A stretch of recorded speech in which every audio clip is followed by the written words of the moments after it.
वाशी इथल्या Rajveer public school आणि मसूरच्या गुंफण अकादमीच्या वतीनं या साहित्य संमेलनाचं आयोजन करण्यात आलं होतं.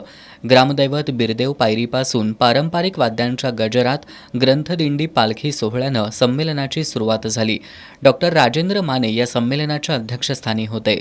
संमेलनाच्या उद्घाटन समारंभात बोलताना साहित्य अकादमी पुरस्कार जाहीर झालेले साहित्यिक कृष्णात खोत यांनी सध्याच्या साहित्य आणि शिक्षण क्षेत्रावर परखड मतं मांडली.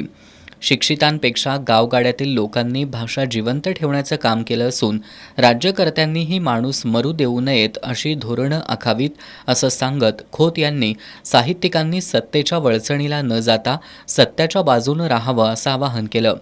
संमेलनाध्यक्ष डॉक्टर राजेंद्र माने यांनी आपल्याकडच्या बोली टिकल्या तर भाषा टिकेल असं मत मांडत भाषा समृद्धीसाठी गुंफणसारख्या साहित्य संमेलनांची गरज असल्याचं सांगितलं.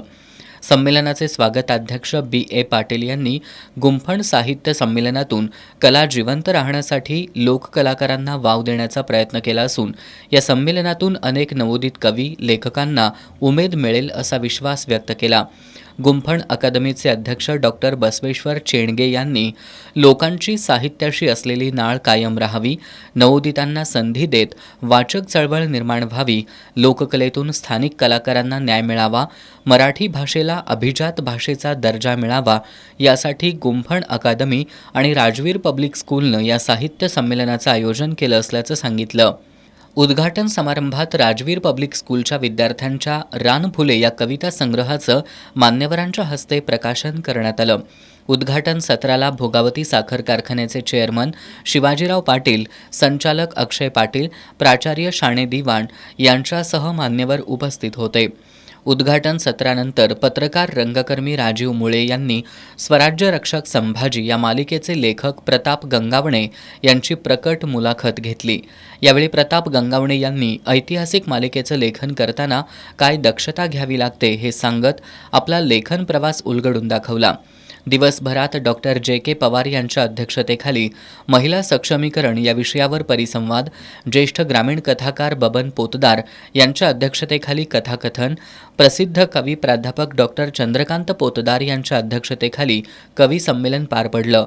सायंकाळी पुरस्कार वितरण आणि समारोप समारंभ संपन्न झाला.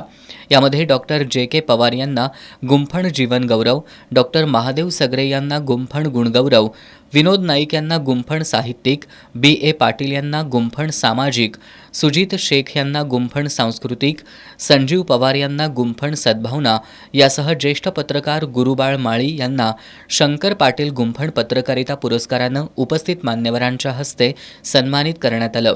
यावेळी माजी आमदार संपतराव पवार पाटील, जिल्हा बँकेचे माजी चेअरमन कृष्णराव किरुळकर, गोकुळ दूध संघाचे माजी चेअरमन विश्वासराव पाटील, मल्हार सेना सरसेनापती बबनराव रानगे, चंद्रकांत कांबिरे, पब्लिक स्कूलचे सचिव सागर पाटील, मुख्याध्यापिका वैष्णवी सरनोबत, विलास पाटील, शिवाजी पाटील, रंगराव शेळके आदी उपस्थित होते. या संमेलनात मराठी भाषेला अभिजात भाषेचा दर्जा मिळावा आणि सीमा भागात चाललेली मराठी भाषेची गळचेपी थांबवावी हे दोन प्रमुख ठराव करण्यात आले.